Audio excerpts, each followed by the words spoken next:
Debye, அது இன்னைக்கு வர்றது நம்ம ரொனோ தானே? ஆமாம்மா, அவன் தான். பெசாம் வா. ஏண்டி வா, நம்ம சும்மா போய் பேசலாம். போகிற காரியம் விளங்காது, பெசாம் வா.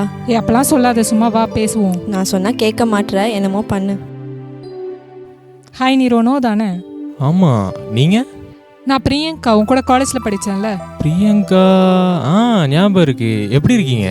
நல்லா இருக்கேன், நீ எப்படி இருக்க? நல்லா இருக்கேன். ஆமாம், நீனும் அப்படியே தான் இருக்கியா, நான் மாறிட்டியா? என்ன பதில் சொல்ல சொன்னா சிரிக்கிற? அப்படிலாம் இல்லை, ஆண்டவர் ஆசீர்வதிச்சிருக்காரு. நான் இப்போ ரொம்ப ஆசீர்வாதமாக இருக்கேன். என்னடா ஆண்டவர் ஆசீர்வாதம் சாமியார் மாதிரி பேசுகிற? நீ சும்மா இரு, நீ சொல்லு எப்படின்னு. அதுவா, என்னை யாருமே விளையாடுறதுக்கு சேர்த்துக்க மாட்றாங்க.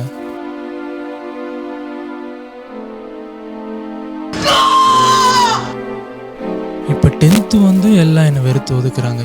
யாருமே என் கூட சேர மாட்றாங்க.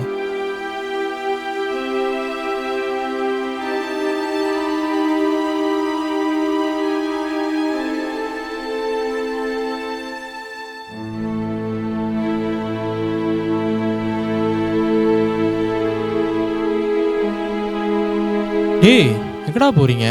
நானும் வரேன்டா. நீ வேணடா மச்சான், நீ வந்தாலே பிரச்சனை ஆகுதுடா.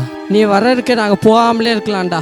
டேய், அதெல்லாம் ஒன்றும் ஆகாதுடா. டேய், நானும் வரேன்டா. டேய், காலேஜ் வந்துட்டோம், இன்னும் நான் தனியாக விட்டுட்டு போகிறாங்க.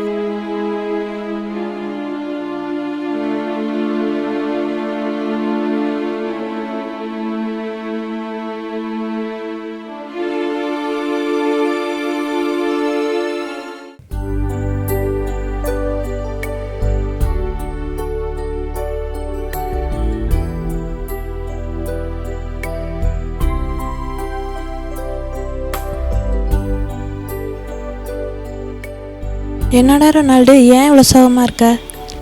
எல்லாரும் என்னை வெறுத்து ஒதுக்குறாங்க. ஏன்னே தெரியல, எனக்கு வாழவே பிடிக்கல. சரி, கவலைப்படாத, என் கூட சர்ச்சுக்கு வரியா? சர்ச்சுக்கா?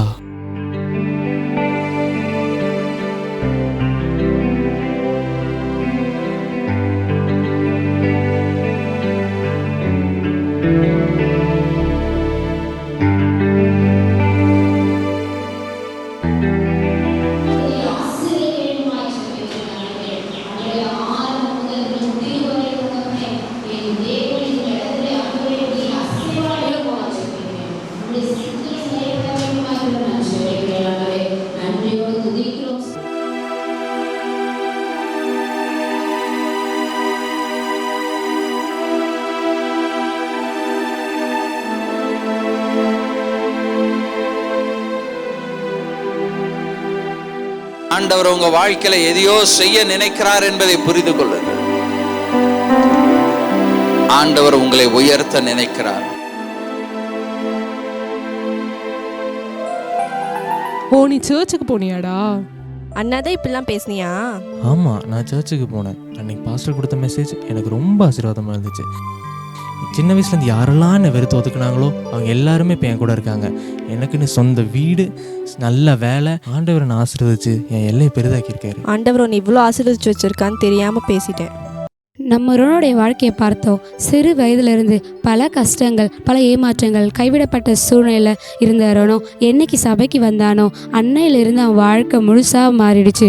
யாபேசை ஆசீர்வதித்த தேவன் ரொனோயையும் ஆசீர்வதித்து அவனை பெருக பண்ணியிருக்கிறார். அதே போல் ஆண்டவர் உங்களையும் ஆசீர்வதிக்க வல்லமையுடையவராக இருக்கிறார். சபை கூடுதலை விட்டு விடாதிருங்கள். ஆண்டவர் உங்களை ஆசீர்வதித்து உங்களை பெருக செய்வார். உங்களுடைய வாழ்க்கையிலும் ஆண்டவர் டிவைன் எக்ஸ்பென்ஷனை கொடுப்பார்.